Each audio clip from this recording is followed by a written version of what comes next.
Rabbi shrah li sadri wa yassir li amri wahlul 'uqdatam min lisani yafqahu qawli wa sholli wa sallim barik ala sayyidina Maulana Muhammadin wa ala alihi wa sahbihi ajmain amma ba'du.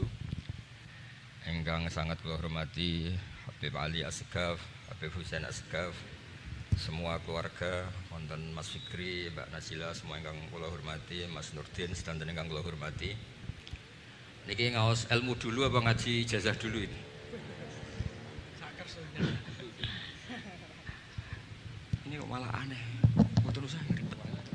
Mboten Cek 1 2. Pakai ini aja, tidak usah ini aja.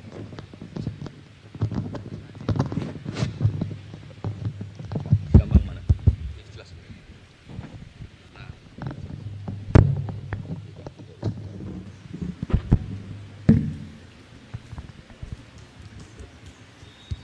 Ya, niki ngaji ilmu dulu, nanti bagian terakhir ijazah. Bismillahirrahmanirrahim. Ini riwayatul Bukhari. Haddatsana Abdullah bin Yusuf, haddatsana Les, haddatsana Sa'id al-Maqburi an Nabi Hurairah radhiyallahu anhu qala an-nabiy sallallahu alaihi wasallam. Ma minal anbiya'i nabiyyun illa qad u'tiya minal ayat ma mithluhu amana alaihil bashar. Wa inna ma kana alladhi utituhu wahyan awhahu wa ilayya fa arju an akuna aktsarahum tabi'an yaumal qiyamah. Dados kita tahu semua nabi itu punya mukjizat, ya, semua nabi itu punya apa? Mukjizat. Mukjizat itu hal yang luar biasa yang memastikan manusia itu tidak bisa menyainginya atau menandinginya. Dan rata-rata mukjizat nabi dulu itu fisik. Misalnya ontanya Nabi Soleh itu kan onta tapi keluar dari batu, itu kan aneh, aneh sekali. Atau tongkat Nabi Musa bisa simsalabim mengeringkan laut apa? Merah. Semua nabi itu punya mukjizat dan semuanya berbentuk fisik. Kecuali mukjizatul Rasulullah sallallahu alaihi wasallam itu berupa Al-Qur'an. Al-Qur'an itu konsep ilmiah. Terus kata Rasulullah sallallahu alaihi wasallam, tapi saya karena Quran itu justru berharap pengikutku besar dan sampai hari kiamat. Sekarang kita logika ya. Andekan kamu punya tongkatnya Nabi Musa, kalau kamu suka uang, kepikirannya dijual apa dipakai? Kalau kamu suka uang, dipakai. Kalau kamu ahli suudon itu pikirannya ndak, ini asli ndak. Karena yang melihat di Turki itu ya sebagian gitu. Kalau yang suka perdukunan itu bayangkan itu miliknya. Mungkin dipakai ngakali orang atau apa, pokoknya bayangkan itu miliknya. Kalau yang kolektor pikirannya itu nanti ini laku berapa. Tapi kalau peneliti mungkin pikirannya itu ini asli apa enggak? Bukti aslinya apa? Repot lah. Lagi pula kalau kamu punya utang terus mau apa? Istri kamu marah mau apa? Kalau pakai tongkat. Nah, beda dengan mukjizatnya Quran itu semuanya apa? Ilmiah. Orang yang sedang harmonis dengan istri bisa pakai ayat di antara ayat-ayat Allah itu apa? Wa ja'ala bainakum mawaddatan warahmah. Nanti kalau ditakdir cerai, saya tidak menyarankan cerai. Kalau ditakdir cerai, itu masih dimotivasi sama Allah. Wa iyyatafarraqa yughnillahu kullam min sa'ati. Jika suami istri itu cerai, jangan-jangan suaminya dapat istri lebih baik, istrinya nanti dapat suami lebih baik. Jadi yang masa lalunya dianggap prahara. Kan banyak orang suaminya meninggal ketika nikah lagi ditanya, kangen sama suami pertama, alhamdulillah ini lebih baik. Padahal suaminya yang meninggal itu berharap istrinya ini kangen, ternyata dia sudah syukur dapat suami yang lebih baik. Jadi Quran itu menunggui kita ila yaumil qiyamah. Kita tidak bunuh diri, itu ya barokahnya Quran. Karena problem apapun kita dinasihati apa sabar, apa dinasihati sabar. Kan nggak mungkin kamu pegang tongkatnya Nabi Musa, punya masalah apa saja ngelihat tongkat, bisa apa tongkat. Tapi kalau Quran kan nasihat, solusi. Makanya Nabi berharap dengan Quran ini, saya berharap pengaruh saya, pengikut saya terbanyak ila yaumil qiyamah. Terus beliau dikomentari begini sama, ini Fathul Bari, sarahnya Bukhari. Al-muradu anna mu'jizatil anbiya inqaradat binqiradi a'sorihim. Falam yusyahidha illa man hadaraha. Problem mukjizat nabi-nabi dulu itu kan fisik. Sehingga yang tahu kalau Nabi Soleh punya unta yang ajaib, itu yang tahu ya hanya yang hadir saat itu. Yang tahu kalau tongkat Nabi Musa bertuah, itu juga yang tahu hanya yang hadir saat itu. Selebihnya tahu tongkat ya di museum. Tapi kalau Quran menjadi solusi, menjadi panduan, menjadi pegangan itu ila yaumil qiyamah. Kita beri contoh ya Quran panduan yang paling gampang misalnya begini. Dulu ini cerita ya. Dulu itu ada orang kafir cerdas namanya Jubair bin Mut'im. Itu saking pinternya dia, pinter juga tokoh. Itu sebagai delegasi pembebasan Asra Badrin. Jadi tawanan-tawanan perang Badar itu mulai dulu ya ada negosiasi mau dibebaskan. Terus orang-orang kafir ini menugaskan namanya Jubair bin siapa? Mut'im. Ini ada di Bukhari. Karena ini ngaji di Jakarta. Kalau orang nggak tahu hadis juga tanya ini sahih enggak gitu. Wong nggak tahu kok tanya itu aneh-aneh. Padahal kalau dibodohi itu ya nggak tahu, tapi ya tetap tanya hadisnya ini sahih enggak? Ini kata kiai apa kata nabi ini ya? Memangnya kata nabi kamu dengar kan ya lewat kiai. Emang. Setelah itu Jubair itu datang ke Medina, dengerin ya, datang ke mana? Medina.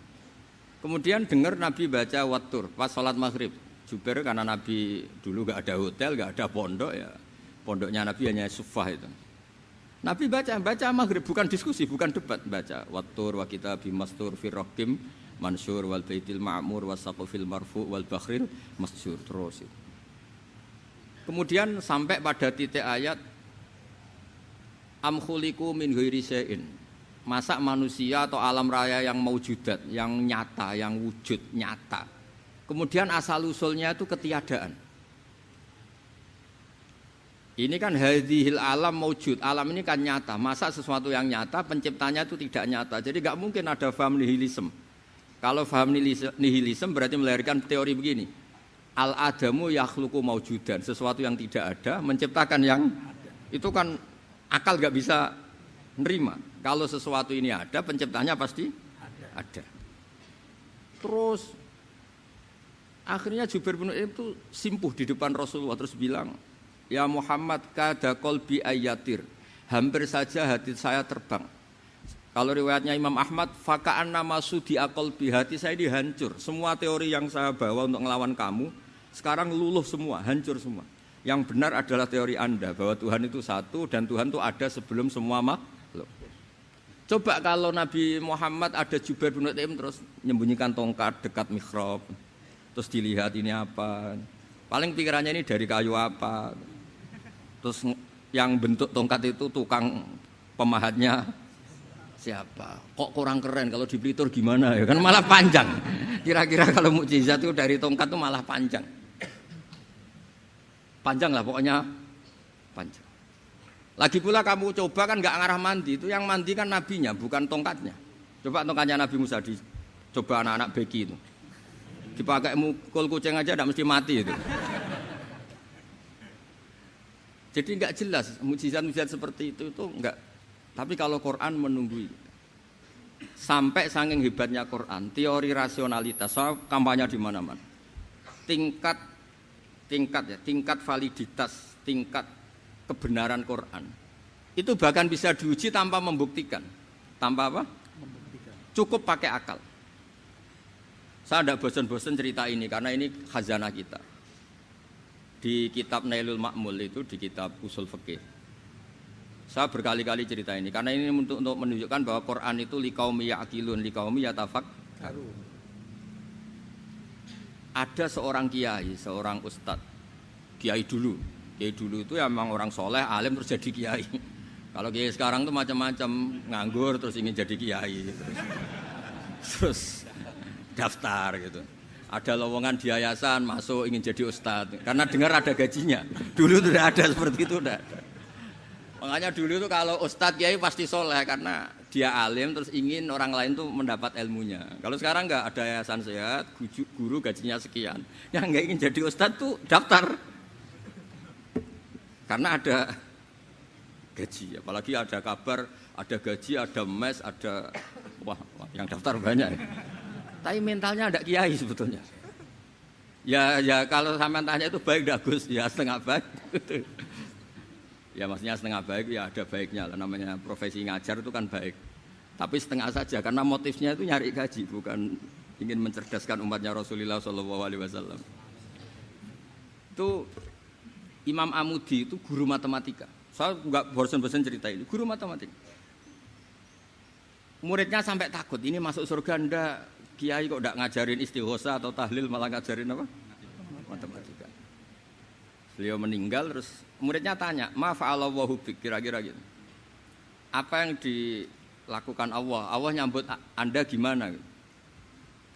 Terus kata Imam Amudi, "Bagus, saya disuruh ngajar malaikat." Karena malaikat kan enggak pernah kayak anak beki gini ngaji gini. Malaikat itu enggak pernah ngaji, dia iman saja karena tahu surga, tahu neraka terus iman gitu aja. Jadi imannya malaikat tuh enggak keren kita. Imannya loh. Loh itu yang ngendikan Nabi loh, enggak saya. Nabi pernah tanya sama sahabat, iman yang paling keren siapa? Jawabannya sahabat, malaikat. Ya enggak karuan malaikat iman. Dia yang tahu surga neraka, tahu segalanya, masa ada iman? Ya pasti iman lah katanya. Terus ya para sahabat engkau iman ya wajar kan menangi saya, nemuin saya. Yang hebat itu orang-orang yang tidak melihat saya, tidak saya didik tapi tetap iman. Karena dididik akal, ya tadi dididik Quran, apa dididik Quran. Sama siapa? Teks bahasa Arabnya masang. Terus Imam Amudi kata Allah, suruh dia ngajarin para malaikat cara menemukan saya. Malaikat dikumpulin terus Imam Amudi disuruh ngajar. Sama singkat kata-katanya Allah di mimpi itu. Istadilla ala wahdaniyati bihadrati malaikati. Tolong ajarkan cara menemukan saya padahal Anda ini manusia yang tidak melihat saya. Anda di Jakarta kan hanya gedung-gedung. Paling jadi khayal terus nikmat lah, Anda ikut punya tapi ikut nikmati. Itu orang desa-desa kalau ke Jakarta itu pokrol. Wah, di Jakarta itu gedungnya tinggi-tinggi, tidak kayak kampung sini. Lo udah ikut punya, ikut bangga. Di Jakarta orangnya cantik-cantik, tidak kayak orang sini. Padahal dia ya tidak dapat orang cantik gitu. Jadi Allah itu saking pinternya, miskin-miskin ya bisa berkhayal dan bahagia. Nah, itu alhamdulillah betul. Akhirnya itu apa ini anak-anak begini saya tak niati ngajar standar anak-anak akademik. Terus pertama yang diajarkan hanya bilang gini, sama siapa teknya itu? Ya malaikat wahai para malaikat. Terus beliau bilang, nisbatus naini wassalasah ila mala nihayata lahu nisbatul far'i ilal asli. Angka itu jumlahnya berapapun 2, 3 sampai triliunan. Semuanya itu nisbatul far'i ilal asli. Binisbat ilal wahid nisbatul far'i ilal asli.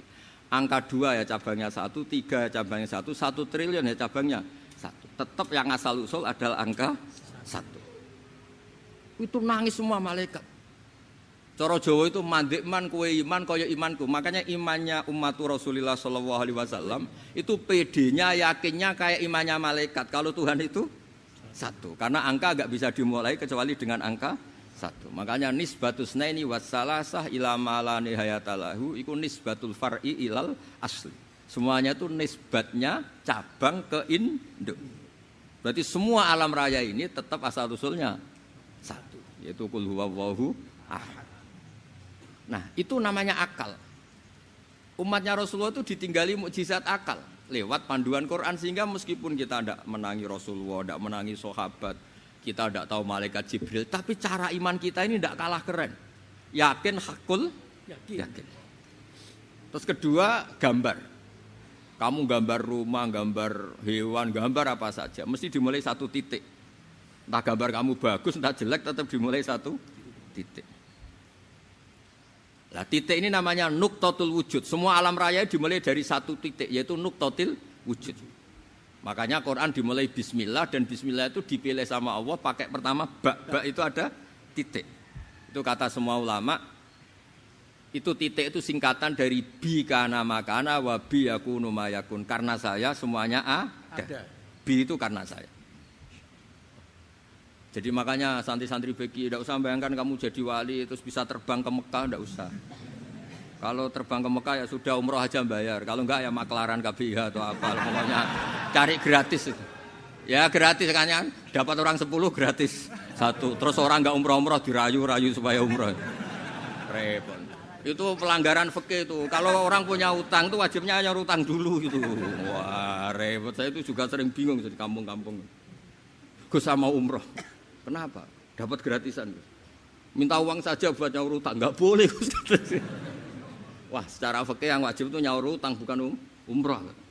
Nggak boleh Gus diminta uang, nggak boleh, harus umroh. Udah gitu saya ini bingung Gus mau umroh, nggak nikmati. Kenapa? Disuruh ngajar Gus.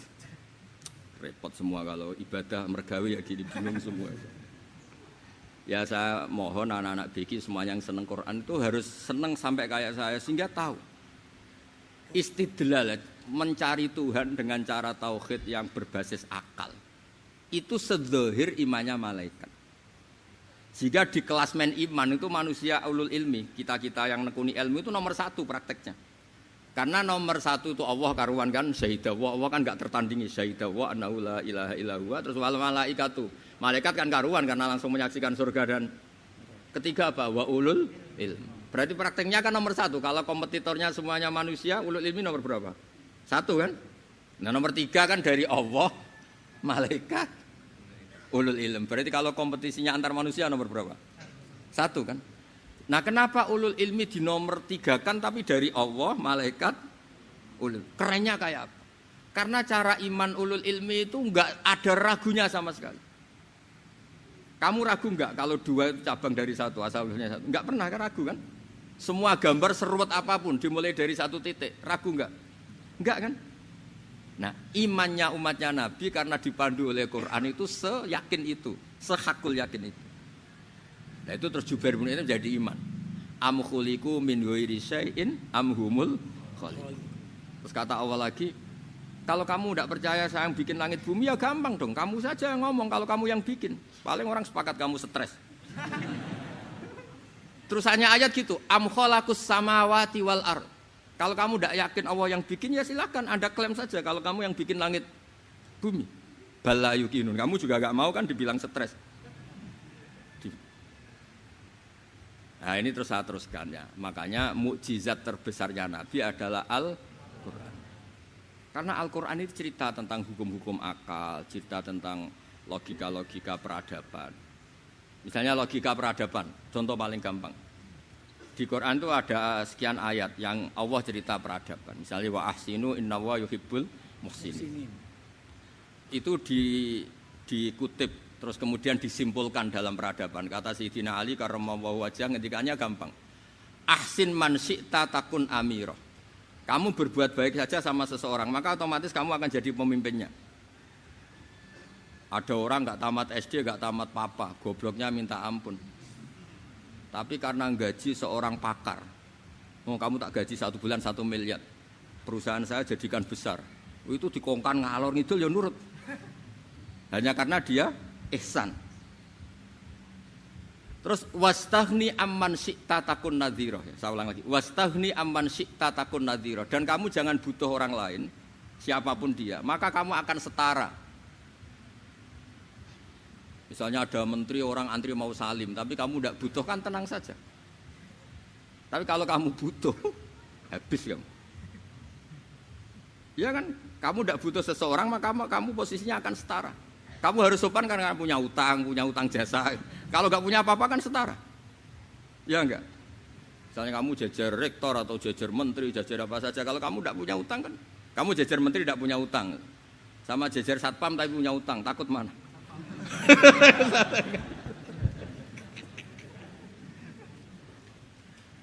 Kalau butuh itu mesti kalah kan? Ada pejabat misalnya nggak begitu cantik sama perempuan cantik yang kamu butuh ingin dicintai, takut mak. Padahal nggak jelas orang ini pangkatnya apa. Jadi dalam hukum sosial itu kata Sayyidina Ali wastaghni amman syi'ta takun nadhira. Kamu jangan butuh seseorang maka kamu akan setara. Terus yang terakhir wahtas ila man syi'ta takun asira. Asira pakai sin. Dan silahkan butuh seseorang maka kamu akan jadi budak dia. Ya coba misalnya Anda seorang profesor, seorang alim, seorang kiai top. Misalnya mencintai janda di ujung kampung sana, jalan kaki 2 kilo. Padahal itu gak tamat SD, tapi gara-gara seneng. Kacau kan? Logika kepangkatan hilang semua kan? Jadi itu hukum peradaban. Itu mewakili isi-isi sosial yang diterangkan Quran. Ya, jadi paketnya 3 tadi ya. Ahsin man syi'ta takun amirah. Kamu berbuat baik sama seseorang maka kamu bisa memimpin. Wastaghni amman syi'ta takun nadhira. Kamu jangan butuh seseorang maka kamu akan setara. Mbok kamu ketemu orang terkaya di dunia. Yo ketemu orang terkaya di dunia, kamu jejer, kamu tidak butuh dia. Tenang kan bisa setara kan? Tapi kalau butuh harus sopan, ngajukan proposal, harus berakhlak karimah. Makanya sekarang Anda kok berakhlak kenapa? Ternyata mau nyalek. Biasanya Anda berakhlak kok berakhlak. Ada apa ini? Makanya guyonan di Rembang itu Beb Husain itu. Kalau ada orang udah tidak sopan sama temannya, temannya curiga, kok tumben sopan, mau utang ya?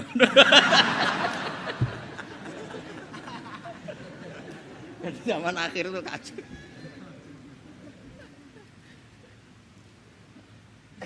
Ya di semua daerah gitu ya sama Pak Rektor ya. Kalau ada teman biasanya nggak sopan kok sopan, itu temannya curiga. Ini Pak Rektor UI ikut kaji. Kok tumben sopan, ada apa ya? Karena di mana-mana orang butuh itu pasti beretika. Kamu punya teman paling berdua, kalau mau utang berakhlak gak? Atau misalnya kamu punya adik cantik terus punya teman berdua, kalau cinta adik kamu berakhlak gak? Biasanya nggak sama sekali gak berakhlak. Gara-gara butuh menjadi berakhlak. Ya jadi hukum sosial itu ya kuncinya 3 tadi. Ahsin man syi'ta takun amirah. Wastaghni amman syi'ta takun nadhira. Terus wahtas ila man syi'ta takun asira. Kalau kamu butuh seseorang pasti kamu dibikin hina. Asir itu tawanan. Nah, Quran itu bicara sosial itu lengkap. Dan itu yang nunggui kita. Kita punya tetangga yang kurang baik ya seneng, punya tetangga baik ya seneng. Kata Imam Syafi'i, saya berkali-kali cerita. Kok seneng semua Imam Syafi'i? Ya bagus lah, kalau yang seneng saya enak lah, dijak jagongan, dijak ngopi enak. Yang enggak seneng saya, gak ngarah utang. Uang itu nak, kamu punya tetangga gak seneng kamu, aman kan? Aman. Gak akan pinjem uang kan, pinjem mobil, uang gak seneng kok. Makanya Imam Syafi'i itu kalau ngedikan luar Syafi'i, diceritain orang, ya Aba Abdillah bagiannya, ya Aba Abdillah orang itu gak seneng kau, bagus lah. Loh kenapa bagus? Waman asa'a ilaika faqad atlaqaka. Orang yang enggak seneng kamu maka membebaskan kamu. Enggak akan pinjam uang, pinjam mobil, enggak akan ganggu waktu kamu kan enggak seneng. Justru yang seneng-senengi masalah pinjam terus. Imam Syafi'i itu orang yang anggap dunia itu selesai. Ada yang cerita, ya Aba Abdillah, orang yang tadi cium tangan engkau, yang hormat engkau, di luar maki-maki engkau, ngerasain engkau, ngata-ngatain engkau. Ya baguslah. Kok bagus gimana? Berarti saya wibawa, depan saya tidak berani. Berarti saya wibawa, di depan saya tidak berani. Berarti itu makomnya sudah kulillah sumadarhum fi khawdihim yal'abun. Sudah dunia itu selesai, sudah agak penting semua. Nah, itu kalau kamu anak-anak beki ahli Quran sudah ayatnya kulillah sumadarhum fi khawdihim yal'abun. Sudah lihat Allah saja agak penting, makhluk-makhluk itu agak penting. Dah makhluk semua agak penting, sepenting Allah. Nah kita ini ditunggoni mukjizat seperti itu. Bayangkan misalnya kita ditunggoni tongkatnya Nabi Musa. Saya ngajar di sini terus ini tongkat. Terus nanti yang tanya, Gus itu kayu apa Gus? Nanti yang kolektor tanya itu harganya berapa Gus? Ruwet apa? Terus yang ahli suudon itu asli gak Gus? Wah. Yang ahli suudon kan mesti tanyanya gitu, itu asli enggak Gus? Repot-repot pokoknya. Tapi kalau Quran kan jelas, kenapa? Jelas. Ya terus saya teruskan. Fala yamurru terus al murad anna mu'jizatil anbiya in qaradat bin qidari aqsam. Wa mu'jizatul Quran mustamirratun ila yaumil qiyamah. Wa kharquhu lil adat fi uslubihi wa balaghatihi wa ikhbarihi bil maghibat. Terus kata ini yang ngarang Fathul Bari sarahnya Imam Bukhari. Fala yamurru asrun minal aqsar illa wa yadharu fihi syai'un mimma akhbaru bi annahu sayakun yadullu ala sihhati da'wahu. Wa hadza aqwal muhtamilat. Wa takmiluhu fil ladzi ba'da. Wa qilani ya.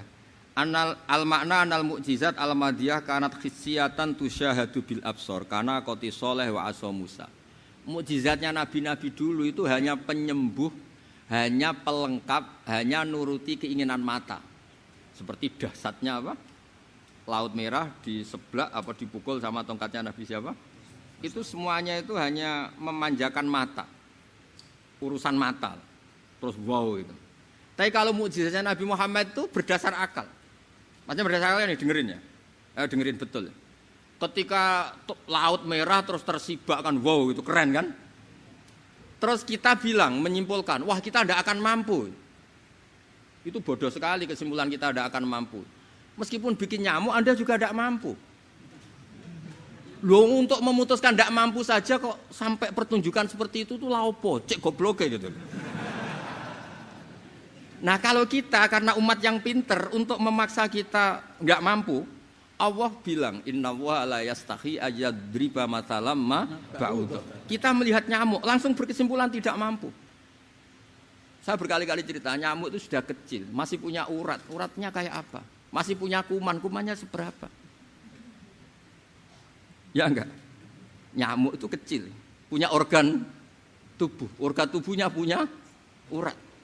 Itu kalau kamu pinter, antara tongkatnya Nabi Musa menyibak Laut Merah sama nyamuk itu sama-sama berkesimpulan melahirkan satu faham bahwa kita tidak. Loh, untuk memaksa tidak mampu saja kok nunjuk pertunjukan ada onta keluar dari batu. Nakotu soleh, ada tongkat yang bisa mengeringkan Laut Merah. Cik goblok ya. Lah kita alhamdulillah tidak jenis goblok yang seperti ini. Untuk ikrar bahwa Allah itu hebat ala kulli syai'in cukup lihat nyamuk. Kagum kan? Sudah tidak usah bikin hidup. Saya berkali-kali mencontohkan. Para pemahat tak suruh bikin patung gajah itu mampu. Tak suruh bikin patung nyamuk kalau bisa. Nyari materi dari apa coba? Gampang mana bikin patung gajah sama patung nyamuk? Gajah, makanya Allah bikinnya contoh itu untuk ijaz itu pakai nyamuk bukan pakai gajah. Itu kalau ustadz-ustadz yang agak jorok malah contohnya nyamuk Gus. Itu kecil. Itu kayak apa? Di dalamnya dia hamil kan? Itu anaknya kecil lagi, telurnya kecil lagi itu gimana itu cara bikin itu? Makanya di sini ini ada kitab Itqon itu komentarnya itu lucu. Ini kitab Al-Itqon karangannya Imam Suyuti. Ini persis komentar saya tadi yang kata Imam Suyuti pengarang kitab Itqon. Wa ya imma khissiyah wa imma aqliyah. Jadi mukjizat itu ada yang fisik bisa dilihat indra panca indera bisa dilihat akal. Wa aktsaru mu'jizati Bani Israil kanat khissiyah li baladatihim. Bilada itu goblok. Wakil lati basairihim. Dasar wong goblok. Mukjizat kok ngenteni sing wow. Maksudnya dasar wong untuk ngakui Allah hebat saja kok nunggu halal yang seperti itu gitu. Paham gitu? Mergo likil lati napa aklihim. Wa aksaru mu'jizati hadil ummah aqliyatun li farati dzakaihim wa kamali afwahihim. Dan mukjizatnya umat ini semuanya berdasar akal karena sudah cerdas. Jadi andaikan kita melihat tongkatnya Nabi Musa menyibak Laut Merah dengan melihat nyamuk, kesimpulan kita sama-sama wow, sama-sama keren, sama-sama memastikan kita tidak mampu.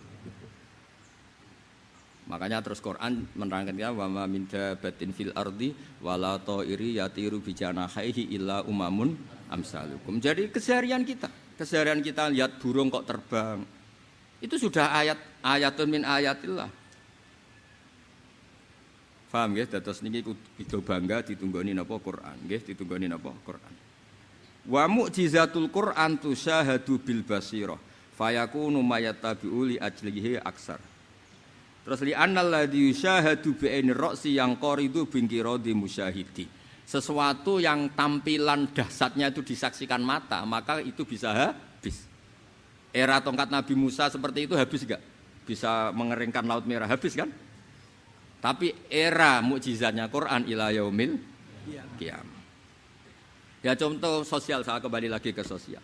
Kamu punya teman awet atau punya istri awet, itu konsepnya ya wal kadhiminal ghaidh, agak gampang tersinggung. Coba kalau kamu setiap tersinggung putus, setiap tersinggung habis, kamu tidak punya teman, tidak punya istri. Sampai kita awet seperti ini, kalau kecewa ya wal kadhiminal ghaidh, ngempet. Termasuk saya ini, biasanya ngaji khusus terus bajak gini ya kecewa. Tapi barokahnya diwarai Quran wal kadhiminal ghaidh, ngempet Gus, ngempet. Terus kecewa sama teman. Kenapa tidak putus? Karena wal afina aninna, sudah kalau kecewa maafkan. Coba kalau kita kecewa presiden demo, kecewa menteri demo, kecewa orang tua minggat. Ya kalau dicari, kalau tidak kan malu. Saya itu punya teman tak tanya, kecewa besar sama bapak itu. Kenapa tidak minggat? Malu. Kenapa malu? Takut nggak dicari. Itu orang tuh paling malu itu kalau keluar dari rumah nggak di. Saya punya teman lagi, saya ini takut mati, Gus. Kenapa? Takut istri saya tidak nangis, Gus. Itu kematian terburuk itu kalau sudah mati, tahu istrinya tidak nangis. Oh, itu malu betul itu. Makanya jangan mati. Pokoknya pastikan orang sekeliling Anda nangis itu baru berani mati. Kalau tidak jangan. Ya, jadi mukjizatnya Nabi itu luar biasa. Walladzi yusyahadu bi'ainil aqli bakin yusyahiduhu kullu man jaa ba'dal awali mustamirran. Sesuatu ilmiah, sesuatu agama atau apa saja yang logis itu akan abadi ila yaumil. Kayak tadi. Ketika kita kecil diajari apa? Wujud, qidam, baqa, mukhalafatul hawadisi, qiyamuhu binafsihi wahdaniyat qudrat iradah. Itu ila yaumil qiyamah. Karena kita pasti punya logika tadi. Masa alam raya yang maujud didahului ketiadaan. Kemudian ketiadaan ini kita rumuskan, ketiadaan inilah yang bikin alam raya. Di mana-mana nihilisme, ketiadaan ya layu asfiru say'an, namanya tiada ya tidak punya akibat apapun. Yang punya akibat apapun ya sesuatu yang wujud. Lalu itu kan ila yaumil qiyamah, sampai kapanpun teori itu akan nunggui kita ila yaumil. Tapi kalau tongkat Nabi Musa ketika kita tidak melihat kan punya alasan tidak ngandel, Musa tidak tahu. Tapi kalau kamu seperti ini, orang paling mulhid sekalipun, paling ateis sekalipun, terus ditanya, bisa enggak Anda mulai angka di luar angka 1? Tidak bisa kan? Makanya benar Imam Amudi tadi, ketika diminta Allah, istadilla ala wahdaniyati bi hadrati malaikati, tolong ajarkan kenapa manusia begitu yakin kalau saya ini satu, padahal mereka tidak melihat saya. Terus beliau ngendikan apa? Nisbatus naini wassalasa ilal wahid nisbatul far'i ilal asli. Angka 2, 3 sampai enggak terbatas, semuanya dibanding angka 1 itu nisbatul far'i ilal asli. Semuanya itu cabang dari angka 1. Itu mbok siapapun enggak usah ditunggoni nabi, enggak usah ditunggoni wali. Logikanya akan seperti itu. Itu yang dimaksud apa? Walladzi yusyahadu bainil aqli bakin yusyahidu kul man ja'a badal awal mustamir. Ya ini masih ada waktu seperempat, ini ijazah. Kalau ijazah enggak boleh tanya, ijazah ini. Dan itu yang fotokopi lebih besar itu ijazah. Subhanallah walhamdulillah.